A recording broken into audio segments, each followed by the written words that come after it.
하나님의 말씀 신명기 18장 9절부터 22절까지 저와 여러분이 한 절씩 교독합니다. 내 하나님 여호와께서 내게 주시는 땅에 들어가거든 너는 그 민족들의 가증한 행위를 본받지 말 것이니 그의 아들이나 딸을 불 가운데로 지나게 하는 자나 점쟁이나 기륭을 말하는 자나 요술을 하는 자나 무당이나 진언자나 신접자나 박수나 초혼자를 너희 가운데 용납하지 말라. 이런 일을 행하는 모든 자를 여호와께서 가증히 여기시나니 이런 가증한 일로 말미암아 내 하나님 여호와께서 그들을 네 앞에서 쫓아내시느니라. 너는 내 하나님 여호와 앞에서 완전하라. 내가 쫓아낼 이 민족들은 기륭을 말하는 자나 점쟁이의 말을 듣거니와 내게는 하나님 여호와께서 이런 일을 용납하지 아니하시느니라. 내 하나님 여호와께서 너희 가운데 내 형제 중에서 너를 위하여 나와 같은 선지자 하나를 일으키시니 너희는 그의 말을 들을지니라. 이것이 곧 네가 총회의 날에 호렙산에서 내 하나님 여호와께 구한 것이라. 곧 네가 말하기를 내가 다시는 내 하나님 여호와의 음성을 듣지 않게 하시고 다시는 이 큰 불을 보지 않게 하소서. 두렵건대 내가 죽을까 하나이다 하매 여호와께서 내게 이르시되 그들의 말이 옳도다. 내가 그들의 형제 중에서 너와 같은 선지자 하나를 그들을 위하여 일으키고 내 말을 그 입에 두리니 내가 그에게 명령하는 것을 그가 무리에게 다 말하리라. 누구든지 내 이름으로 전하는 내 말을 듣지 아니하는 자는 내게 벌을 받을 것이요 만일 어떤 선지자가 내가 전하라고 명령하지 아니한 말을 제 마음대로 내 이름으로 전하든지 다른 신들의 이름으로 말하면 그 선지자는 죽임을 당하리라 하셨느니라. 내가 마음속으로 이르기를 그 말이 여호와께서 이르신 말씀인지 우리가 어떻게 알리요 하리라. 만일 선지자가 있어 여호와의 이름으로 말하니래 증언도 없고 성취함도 없으면 이는 여호와께서 말씀하신 것이 아니요 그 선지자가 제 마음대로 한 말이니 너는 그를 두려워하지 말지니라. 아멘. 신명기 강의 오늘 6번째 시간이고요. 거짓 선지자와 참 선지자라고 하는 제목으로 하나님의 말씀 증거하겠습니다. 하나님의 신명기 말씀 앞서에서 자신 외에 다른 우상신들 섬기지 말라고 명령하셨습니다. 그 일에 가담하게 된다면, 다시 말해 우상숭배에 가담하게 된다면 그들 민족은 멸망하게 될 것이라고 강력하게 경고하셨습니다. 이것은 이스라엘 백성들뿐만 아니라 우리 모든 믿는 이들에게도 동일하게 적용이 됩니다. 오늘 우리가 읽은 이 말씀은 우상숭배 금지 명령과 맥락을 같이 하고 있습니다. 신명기 13장에도 이와 비슷한 말씀이 나오는데 신명기 13장 전체와 오늘 본문의 말씀의 요지는 바로 그렇게 이스라엘 백성들로 하여금 하나님이 아닌 다른 우상신들에게 빠지게 만드는 사람들을 절대로 용납하지 말 것을 성경은 명령하고 있습니다. 예를 들어 신명기 13장에 보면 네 주변에 이적과 기사를 나타내는 사람이 나타나든지 아니면 가족 중에 누구든 또는 친구 중에 누구든 너희들로 하여금 하나님을 떠나서 다른 우상신들을 따르고 섬기도록 유혹하는 사람들이 있다면 그들을 절대로 용납하지 말 것을 말씀하십니다. 제가 용납하지 말라고 했는데 왜냐하면 오늘날에는 이 말씀을 그대로 적용하기 어렵기 때문이에요. 구약 성경에서는 그들을 없이 하라, 죽이라 이렇게 명령하고 있어요. 신정 정치 체제 하이기 때문에 이스라엘 백성 안에서는 이런 자들을 살려주지 말 것을 명령하고 있습니다. 이유는 이렇게 제시됩니다. 애굽 땅이 멸망하게 된 이유, 또 이제 장차 들어가게 될 가나안 땅이 멸망하게 될 이유는 다시 말해 하나님의 진노와 심판을 받아 멸망하게 된 이유는 바로 그들이 우상숭배의 죄에 빠졌기 때문이라고 하는 것이죠. 12절 말씀, 이런 일을 행하는 모든 자를 여호와께서 가증히 여기시나니 이런 가증한 일로 말미암아 내 하나님 여호와께서 그들을 내 앞에서 쫓아내시느니라 했습니다. 여러분, 다른 종교는 여러 신들을 함께 섬기더라도 문제가 되지 않습니다. 부처님을 믿는다 할지라도 점집에 찾아가서 뭐 어떻게 되겠어요? 내 남편이 바람이 났어요. 내 아들이 대학에 붙겠어요. 하더라도 전혀 이상할 게 없습니다. 그것을 금지하지 않아요. 제가 인도에 가서 인도에 단기 선교를 간 적이 있는데 힌두교를 믿는 사람은 다른 신들 여럿을 같이 믿더라도 전혀 문제가 안 됩니다. 그래서 예수 믿어야 된다고 얘기하면 예수 믿는다 그래요. 혹시 근데 사진 있느냐라고 물어요. 만약에 사진을 준다면 그는 집에 가서 여러 많은 신들의 사진이 붙어있는 그곳에 예수의 사진도 붙여놓고 같이 믿을 겁니다. 인도에는 3억 3천의 신들이 있어요. 3억 3천의 신들을 다 믿어도 상관이 없습니다. 하지만 기독교는 사람의 마음이 다른 영적 존재들에게 기울어지게 되는 경우에 반드시 그의 마음이 하나님과 하나님의 말씀에서 떠나게 되어 반드시 범죄하고 타락하고 부패하게 될 것을 말씀합니다. 이것이 바로 사탄과 악의 영들이 원하는 바인 것이죠. 사탄은 인간들의 다른 신들, 다른 영적 실체들에 대해서는 관심을 가져도 상관하지 않습니다. 꼭 자신을 믿지 않아도 돼요. 사탄, 악한 영을 믿지 않아도 돼요. 다른 여러 신들을 마음껏 믿어도 상관하지 않습니다. 하지만 하나님만을 섬기는 일은 안 된다고 여깁니다. 그래서 사탄과 악의 영들은 여러 가지 신기하고 신비한 일들을 꾸며서 인간의 영혼을 유혹합니다. 사탄과 악의 영들이 이러한 일들로 인간을 유혹하려고 하는 이유가 무엇인가? 이유는 분명해요. 장차 그들이 떨어지게 될 영원한 멸망으로 그들을 함께 데려가기 위한 목적인 것이죠.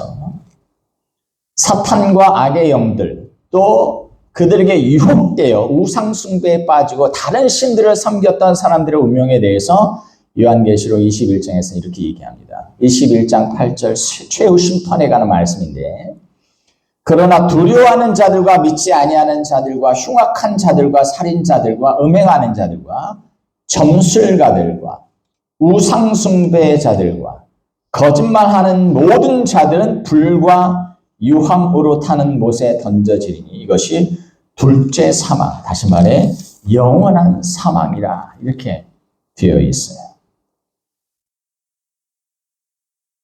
모세는 이제 인간을 하나님에게서 멀어져 다른 우상 숭배에 빠지도록 유혹하는 도구로 사용되는 사람들에 대해서 이렇게 말합니다.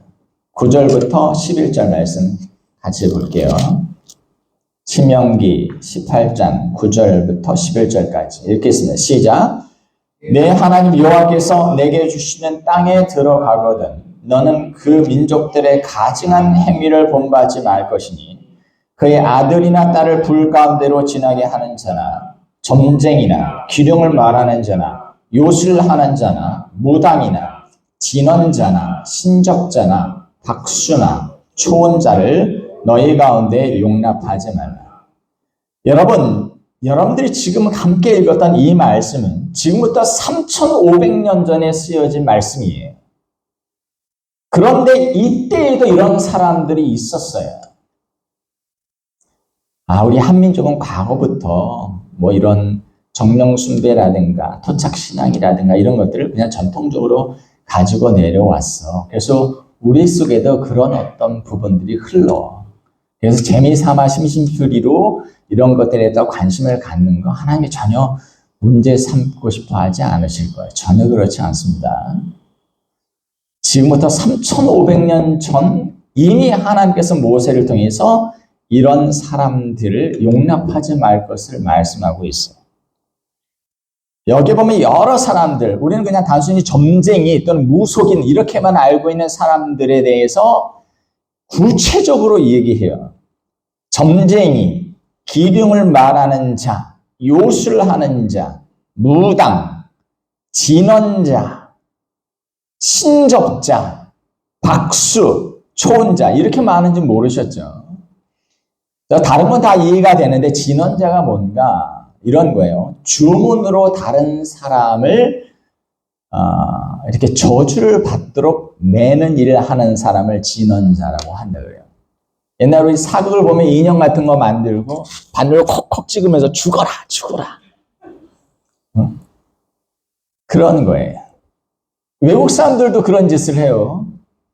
어떤 다이버가 물속에서 뭘 하나 꺼내는데 인형을 하나 건져 올렸는데 거기에 온갖 저주의 말들을 다 써가지고 인형에다 붙인 거예요.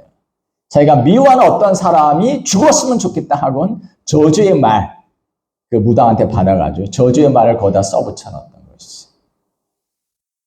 그런데 여기서 우리가 한번 생각을 해볼 것은, 그런데 왜 하나님은 이러한 일들이 가증하며 불의한 일이라고 여기시는가? 인간은 자신의 미래를 알고 싶어하고 내 미래가 어떻게 될까? 혹시 이렇게 되면 어떻게 하지? 내가 미리 알 수 있다면 미리 좀 대비할 수 있지 않을까? 인간은 자신의 운명에 닥칠 기륭화복에 대해서 알고 싶어하는 마음이 있는 건 당연한 거 아닌가? 하는 것이죠. 요즘은 이 무속인들도 유튜브를 합니다. 그래서 가끔씩 쇼츠로 뜨는 영상을 보면 누군가 찾아가요. 그리고 뭐 대선 주자라든가 아니면 정치가들이든가 연예인들의 사주를 주면서 이 사람들 어떻게 될 것 같으냐 이렇게 이 사람이 용한지 아니면은 사입인지 그것도 또 해보는. 근데 잘 맞춰요. 근데 어떤 점쟁이 이런 말을 하더라고요.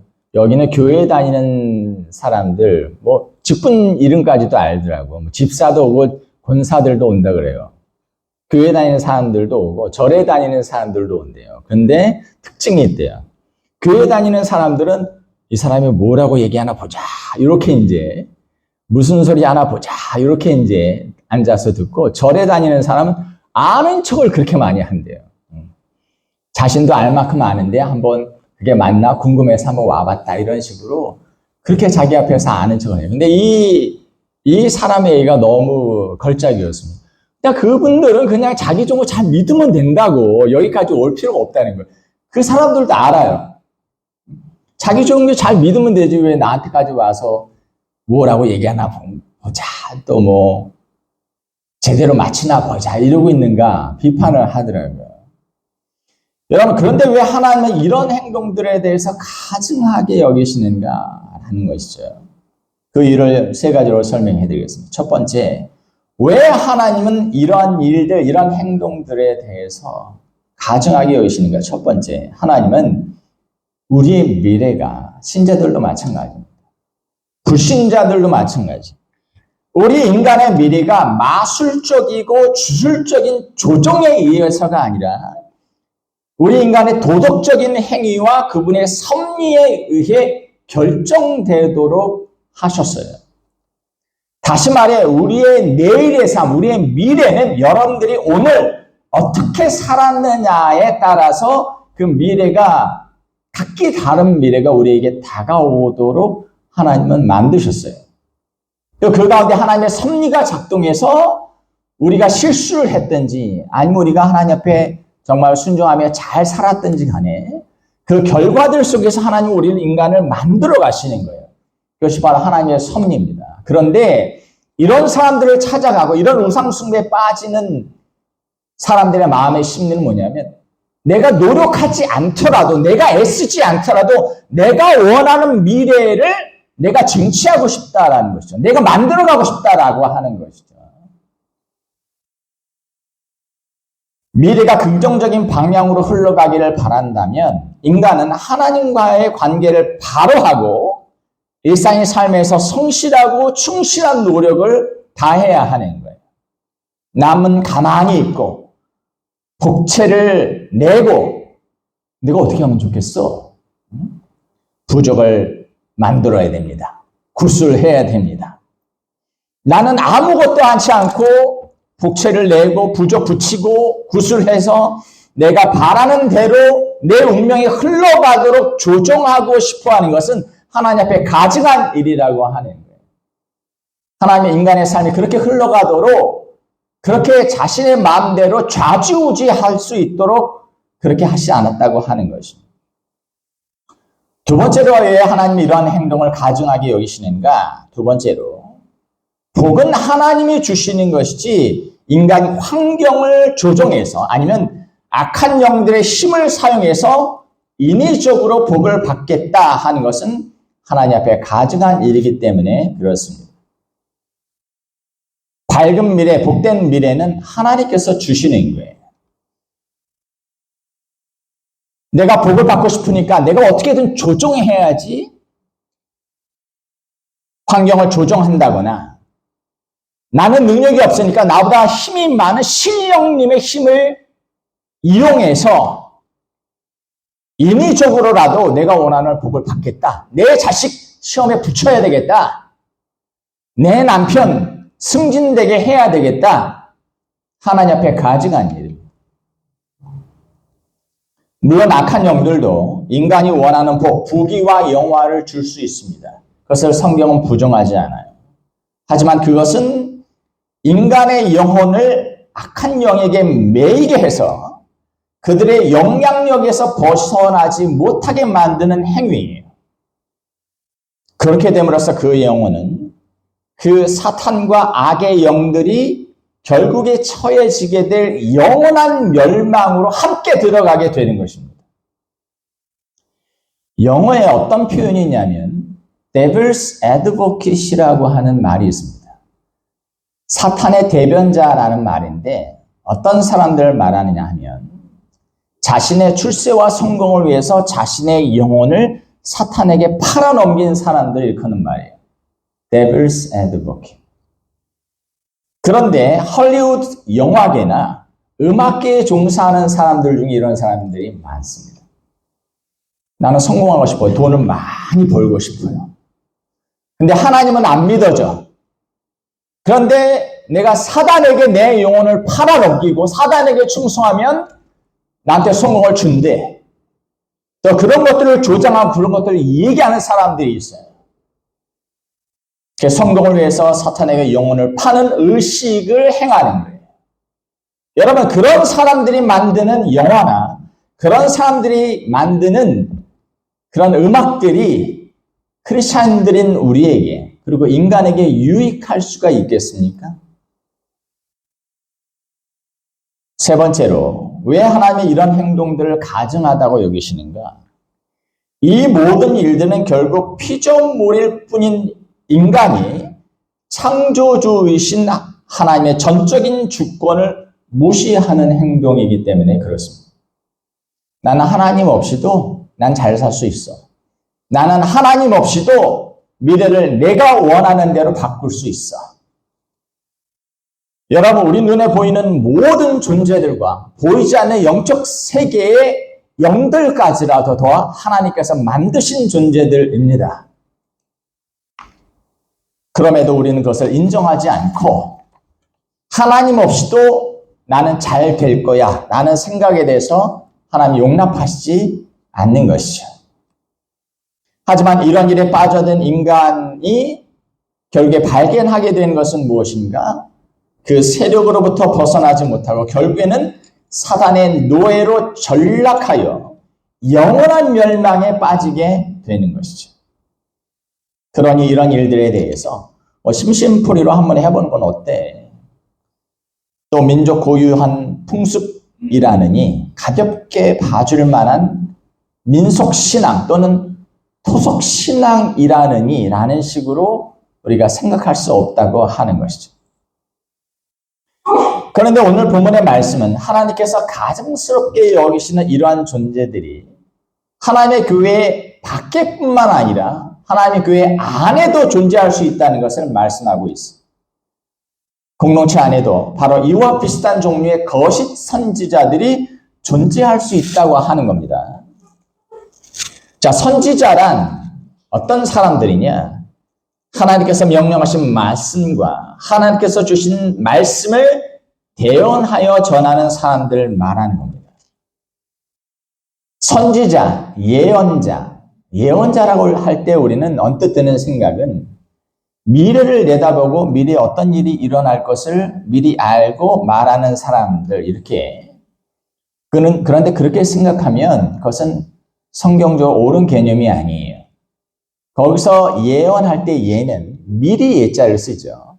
그러나 성경에서 말하는 예언자라고 하는 사람들은 오히려 맡을 예자를 쓰는 것이 맞습니다. 하나님께서 주신 말씀을 내가 맡았기에 하나님께서 주신 말씀을 그대로 전해야 하는 사람을 바로 예언자, 선지자라고 하는 것이죠. 그런데 거짓 선지자들이라고 하는 이 사람들은 하나님의 명령이 아닌 말씀이나 하나님께서 그에게 주시지 않은 말씀인데 마치 하나님께서 자신에게 주셔서 하는 말씀인 것처럼 전하는 사람들이 있어요. 하나님은 이런 사람들에게 죽음이 임할 것을 경고하십니다. 20절. 만일 어떤 선지자가 내가 전하라고 명령하지 아니한 말을 제 마음대로 내 이름으로 전하든지 다른 신들의 이름으로 말하면 그 선지자는 죽임을 당하리라 하셨느니라. 그런데 여러분 놀라운 것은 성경은 말세가 되면 사람들이 스스로 누가 설득해서가 아니에요. 사람들은 스스로 거짓 선지자들의 말에 기만당할 준비가 되어 있는 것처럼 영적인 상태가 그렇게 황폐해질 것을 성경은 말씀하고 있습니다. 디모데후서 4장 3절 4절 말씀. 지금부터 2000년 전 쓰여진 말씀이지만 오늘날의 상황과 얼마나 그렇게 부합하는지를 한번 여러분들 잘 들어보세요. 때가 이르리니 사람이 바른 교훈을 받지 아니하며 귀가 가려워서 자기의 사욕을 따를 스승을 많이 두고 또 그 귀를 진리에서 돌이켜 허탄한 이야기를 따르리라 했습니다.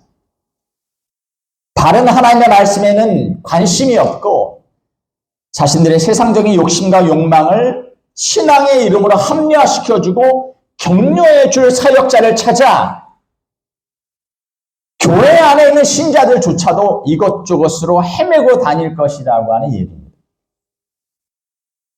제가 아는 어떤 분이 계신데 그분이 목회를 하면서 거의 80명 정도의 성도들이 모였대요. 근데 이분이 수금복음 교단의 목사님이에요. 그래서 은사 사역, 예언 사역 이런 사역을 했다는 거예요. 그런데 이분이 그런 경우가 참 드문데 개혁신학에 관심을 가지고 내가 하는 이 목회가 뭔가 잘못됐구나 생각이 들어서 성경적인 목회, 성경적인 설교를 해야 되겠다 생각을 하고 돌이켜서 이전보다 훨씬 더 말씀을 잘 연구하고 그리고 성경적인 설교를 강단에서 하기 시작을 했는데 그 후로 몇 개월이 지나지 않아서 80명 모이던 교회가 10명 모이던 교회가 됐다고 합니다. 자기가 너무 이상했대요. 자신이 하지 않았던 건 그 은사 사역 같은 건 하지 않았다는 거예요. 그래서 제가 물었어요. 목사님의 설교가 더 좋아졌을 거 아닙니까? 더 성경적인 설교로 바른 말씀을 성도들이 가르치기 위해서 애썼을 거 아닙니까? 목사님이 그러게요. 그런데 성도들은 나가더라고요. 도대체 거기에 나와 앉아 있었던 성도들은 무엇을 기대한 걸까요? 어디 가나 들을 수 있는 그런 지루한 말씀, 그것보다 좀 신기하고 뭔가 이런 것들을 기대했던 거죠. 근데 그 목사님이 그런 걸 하지 않는 거예요. 성령이 떠났나 보다 생각을 하고 떠나가 버린 것이죠. 다른 하나님의 말씀에는 관심이 없고 자신들의 세상적인 욕심과 욕망을 신앙의 이름으로 합리화하고 격려해 줄 사역자, 또 말씀을 전하는 설교자를 찾아 오늘도 얼마나 많은 사람들이 인터넷을 누비고 돌아다니고 있습니다.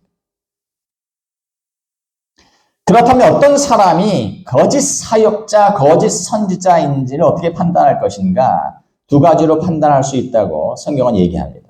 첫 번째, 우선 그가 말하는 것이, 강단에서 이야기하는 것이 하나님의 명령과 말씀에 부합한 것인지를 보아 알 수 있다고 얘기합니다.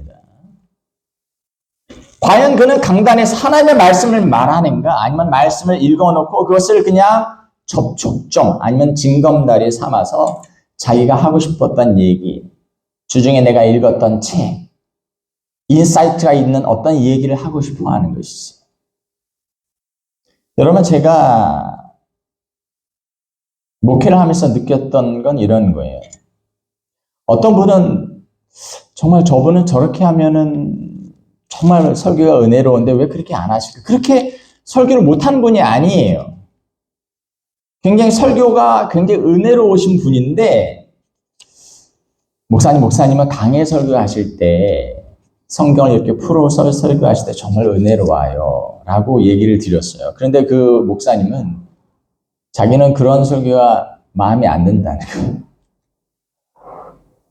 거예요. 더 많이 준비해서 설교하는 것 같은데 은혜가 안 돼요, 어떨 때에는. 성도들 은혜 받을 수 있는 그 설교를 하세요. 근데 본인은 그런 설교가 본인이 마음에 안 든다는 거예요. 오히려 자신이 좋아하는 설교가, 좋아하는 설교 스타일이 오히려 업그레이드 된 설교라고 본인은 느끼고 있는 거예요. 성경은 하나님의 감동으로 쓰여졌습니다. 그리고 신적인 권위를 가지고 있는 책이에요. 그런데 어떤 선포자가 말하는 것이 하나님의 말씀에 부합하지 않고 그분의 성품에도 부합하지 않는다고 한다면 그는 하나님의 말씀이 아닌 다른 말을 하고 있는 것입니다. 두 번째로, 어떤 사람이 거짓 선지자인지를 어떻게 판단할 것인가? 두 번째는 그가 한 말이 하나님이 주신 예언이라 한 말임에도 그대로 성취되지 않았다면 그는 거짓 선지자입니다. 우리는 인류 역사 속에서 시한부 종말난 자들이 몇 월 며칠 예수께서 재림하신다, 그때가 휴거의 날이다 라는 식으로 얘기하는 걸 많이 들었습니다. 그러나 번번이 실패로 돌아가지요. 두려워하실 필요가 없어요. 그들은 거짓 선지자인 겁니다. 시한부 종말론자들이나 이단 사이비 교주들이 한 말이 수포로 돌아가는 경우를 우리는 자주 봅니다. 하지만 그들은 또 연도와 날짜를 자꾸 바꾸면서 내가 잠시 착오가 있었다, 잘못 계산했다, 이런 식으로 얘기해요. 여러분, 예수 재림의 날을 계산해야 되는 겁니까? 예수님조차도 알지 못한다고 오직 하나님만이 아시는 일이라고 말씀하셨는데 성경 어디를 근거로 계산하며 정확하게 알 수 있는, 나올 수 있는 그런 이야기인가요? 그거는 거짓 선지자인 거예요. 예수님도 알고 못하는데 자기가 안다고요? 계산해서 안다고요? 안 되니 착오가 있었다고요? 거짓 선지자입니다. 성경에 어떤 선지자가, 어떤 참 선지자가 그런 식의 핑계를 드렸습니까? 하나님으로부터 받은 말씀이라 하면서 이렇게 될 거다라고 얘기했는데 그대로 이루어지지 않았어요. 그러면 거짓 선지자인 거지. 그때 내가 조금 착각이 됐었던 것 같아. 약간 내가 그때 좀 딴짓을 하고 있느라 내 말이 조금 어폐가 있었던 것 같아. 모세는 말합니다. 22절. 만일 선지자가 있어 여호와 이름으로 말한 일에 증언도 없고 성취함도 없으면 이는 여호와께서 말씀하신 것이요 그 선지자가 제 마음대로 한 말이니 너는 그를 두려워하지 말지니라. 우리가 월드컵 16강까지 올라갔습니다. 월드컵만 되면 한편으로 기대를 하면서 한편으로 짜증이 나요.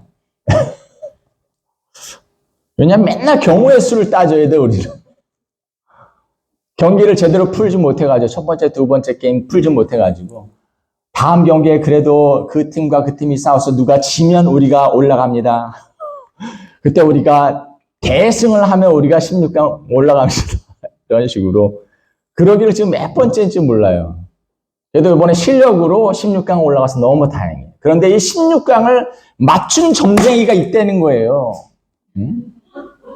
그래서 16강 올라갔어. 1승 1무 1패 1패를 맞췄다는 거예요. 제가 그걸 봤어요.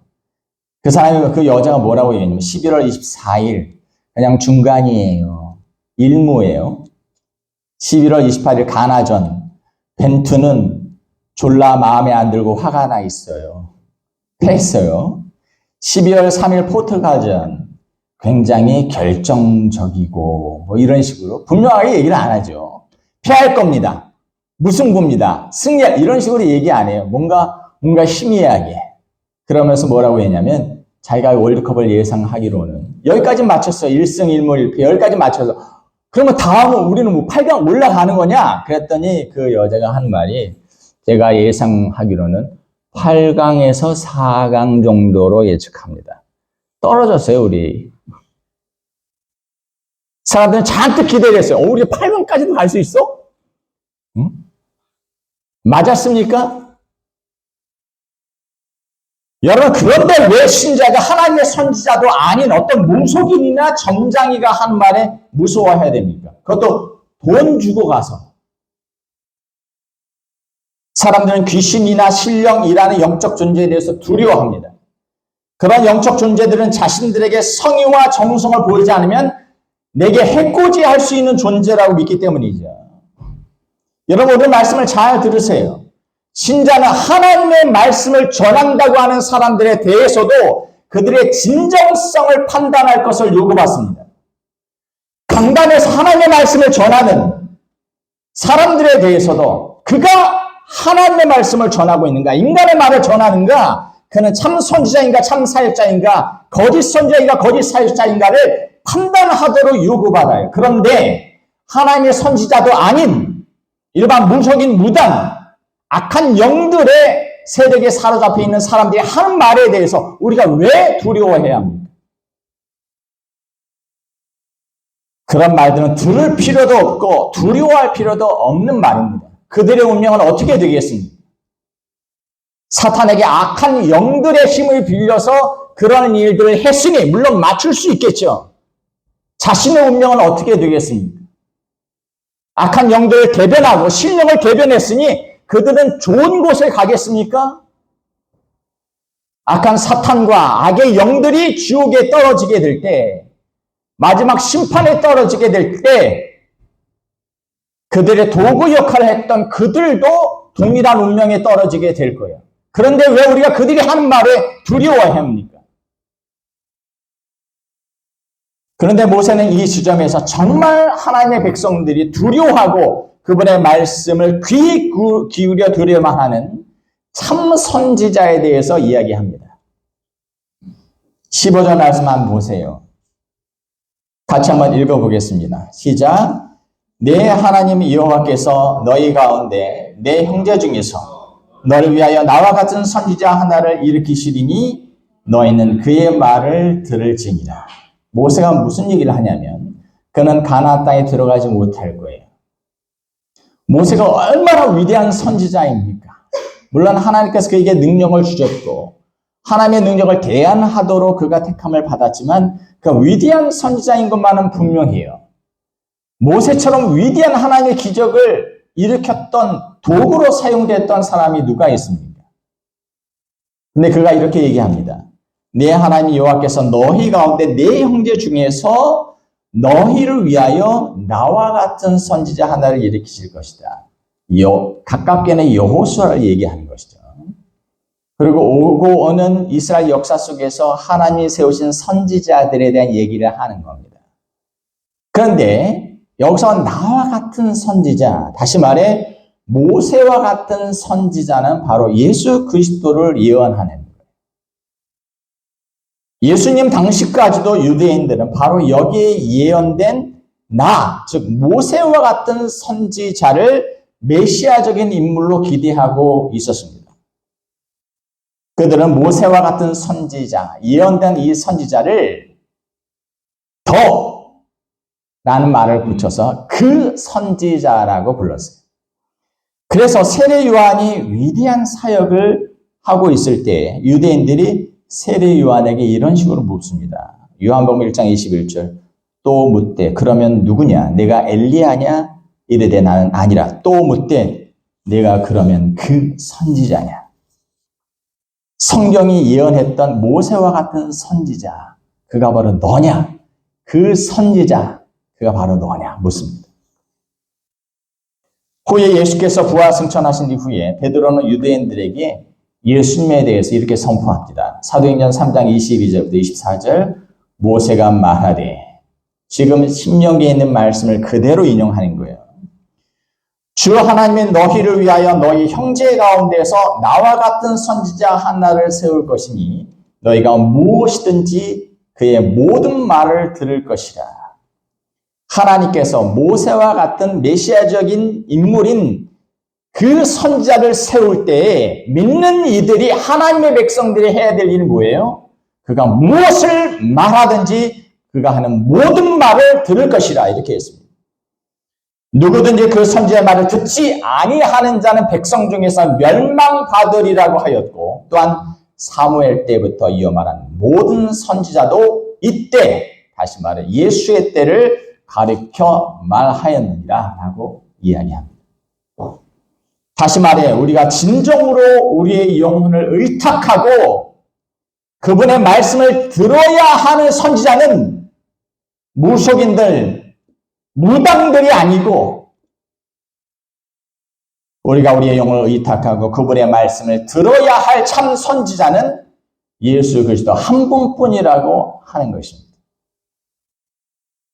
우리가 그분께 우리의 영혼을 의탁하고 우리가 그분의 말씀을 들었을 때 우리의 영혼의 진정한 변화와 영원한 행복을 가져다 줄 수 있는 선지자는, 다시 말해 참 예언자는 예수 그리스도 한 분뿐이라고 하는 겁니다.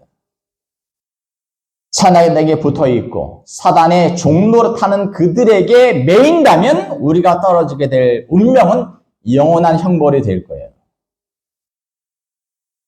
그러나 우리가 우리의 영혼을 주께 의탁하고 그분의 말씀을 듣게 된다면 우리는 그분이 계신 하나님의 나라에 들어가게 될 것입니다. 그럼 교회 안의 사역자들이란 어떤 사람들인가? 바로 참 선지자요 메시아이신 예수님의 말씀을 가감없이 가르쳐야 할 책임을 부여받은 사람들입니다. 여러분들이 헌금을 하시고 제가 사례비를 받고 있지만 제가 사례비 때문에 설교하는 게 아닙니다.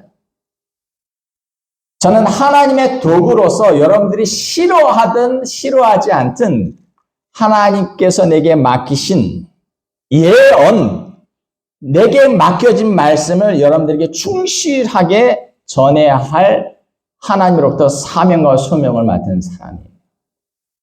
제 얘기를 들으면서 여러분들 기분이 나쁠 수 있어요.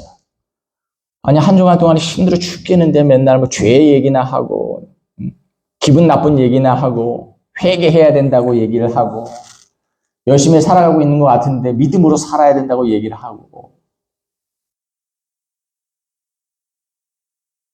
할 수 없어요. 한 주간 동안 우리가 세상에서 살면서 우리는 자꾸 우상을 쌓습니다. 나를 확대할, 나와 내 가족의 행복을 증진시켜줄 우상을 쌓습니다. 목회자는 주일날 여러분들이 왔을 때 여러분들이 쌓았던 그 우상들을 깨부수어야 하는 역할을 담당한 사람이에요. 내가 잘못 생각했었구나. 내가 한순간이라도 그런 삶에 대해서 생각을 했었네. 그러니 사역자는 하나님의 말씀을 맡았다고 하면서 하나님의 말씀이 아닌 자기 말을 하는 사람이 되어서는 결코 안 되는 것입니다. 그래서 바울은 에베소 교회의 젊은 사역자였던 디모데에게 엄히 이렇게 명합니다. 그가 죽기 전에 마지막 썼던 편지가 바로 디모데 후서예요. 그가 젊은 사역자 디모데에게 이렇게 얘기해요. 디모데후서 4장 1절 2절. 하나님 앞과 살아있는 자와 죽은 자를 심판하실 그리스도 예수 앞에서 그가 나타나실 것과 그의 나라를 두고 엄히 명하노니 너는 말씀을 전파하라. 때를 얻든지 못 얻든지 항상 힘쓰라. 범사의 오래 참음과 가르침으로 경책하며 책망하라는 것이. 잘못 살아가고 있든 우상 숭배적인 삶을 살아가고 있거든 책망하라는 거예요. 경계하며 경책하며 권하라 말씀합니다. 오늘 말씀을 정리하겠습니다. 하나님이 아닌 다른 신들을 섬기는 일은 필히 멸망하는 길입니다. 하나님이 아닌 다른 신들을 섬기도록 유혹하는 사람들 또한 사탄과 악의 영들에게 이용당해 멸망으로 떨어질 자들이기에 절대 용납해서는 안 됩니다. 하나님의 명령과 하나님의 말씀이 아닌 다른 말을 하는 사람이라면 그는 거짓 선지자요 거짓 사역자입니다. 우리가 우리 영혼을 의탁하고 그분의 말씀을 들어야 할 참 선지자요 구원자이신 분은 바로 예수 그리스도 한 분뿐이십니다. 눈에 보이는 모든 것들과 눈에 보이지 않는 모든 영적인 세계와 존재들까지도 창조하시는 하나님, 우리가 그분을 믿고 의지한다면 우리는 그 무엇도 두려워할 필요 없이 안전할 것입니다. 오직 참 선지자이신 예수 그리스도의 말씀에 순종하고 복종하십시오. 기도하겠습니다.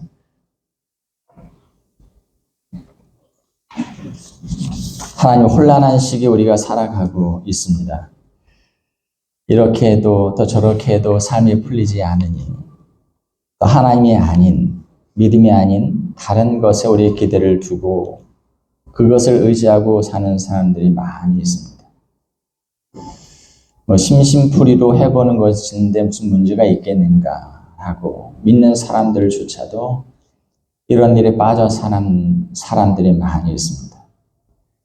하나님, 신실치 못한 우리의 마음을 책망하시고 우리가 참 선지자이신 우리 영혼을 의탁하고 우리가 진정으로 말씀을 듣고 순종해야 할 참 선지자, 그분은 바로 예수 그리스도 한 분뿐인 것을 우리 마음에 확신할 수 있도록 주 우리에게 믿음을 더하여 주시옵소서. 예수님의 이름으로 기도하옵나이다. 아멘.